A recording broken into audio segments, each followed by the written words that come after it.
Bonjour, bienvenue à cette 5e édition du Wiki Assurance des entreprises. Mon nom est Bertrand Lirette et au nom de toute l'équipe de développement des compétences, il me fait plaisir d'aborder ce 5e sujet, cette 5e étude de cas, donc qui comprend, comme vous le savez, 5 questions et ce, en ce début de temps des fêtes. Donc, sans plus tarder, commençons d'ailleurs par la lecture de l'étude de cas.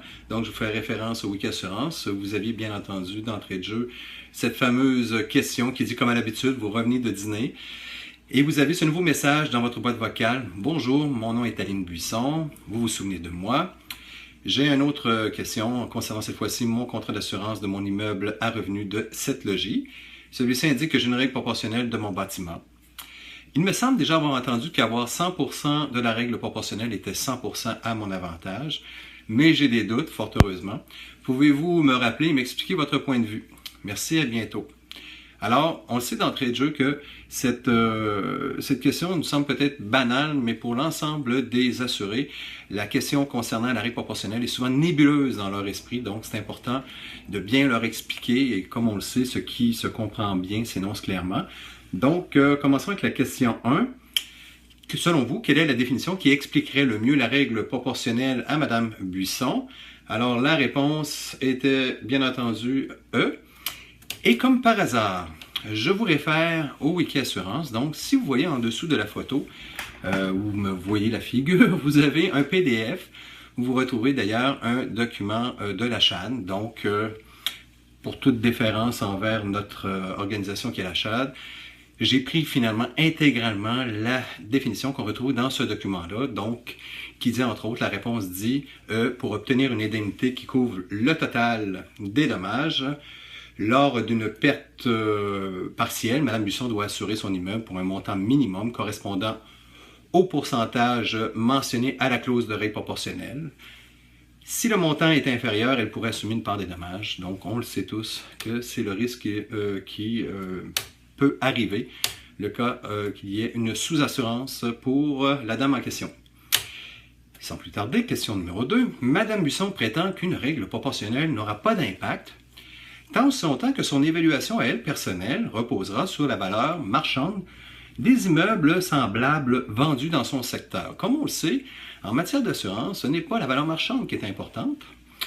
Et on se rappelle, évidemment, on martèle toujours sur le clou qu'il faut toujours conseiller à notre client d'engager un évaluateur agréé afin d'obtenir la juste valeur du coût de reconstruction de l'immeuble. Donc, bien entendu, la réponse était D.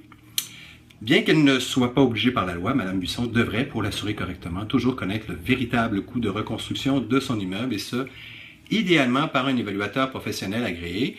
Et je retourne encore au Wiki Assurance, où vous retrouvez d'ailleurs nos documents à nous de Desjardins, où vous voyez dans les onglets en bas, où je fais référence justement par rapport au coût de reconstruction. Donc, on explique très bien tous les tenants aboutissants que finalement un évaluateur doit prendre en compte, en ligne de compte, pour donner une valeur qui soit le plus près possible du coût de reconstruction. Voilà pour la question 2. Question 3. Alors donc, sans plus tarder, quel est l'avantage d'avoir la mention contrat sans règle proportionnelle ou absence de règle proportionnelle? Évidemment, c'est un petit clin d'œil aux avantages que Desjardins peut offrir, n'est-ce pas?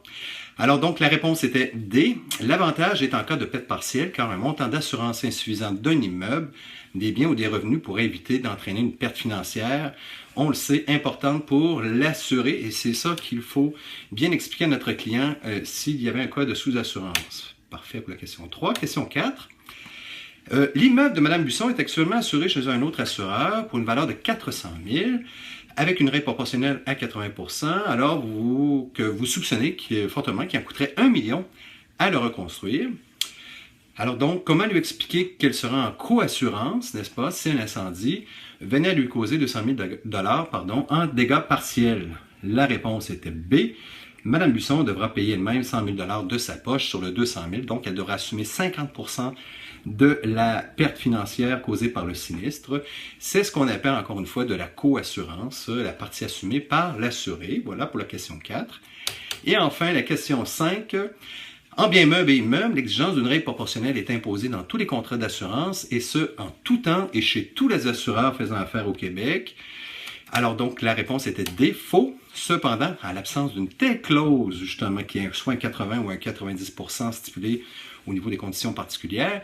Alors donc, à l'absence de ça, l'assureur pourrait appliquer l'article 2493 du Code civil du Québec qui impose une règle proportionnelle de 100%.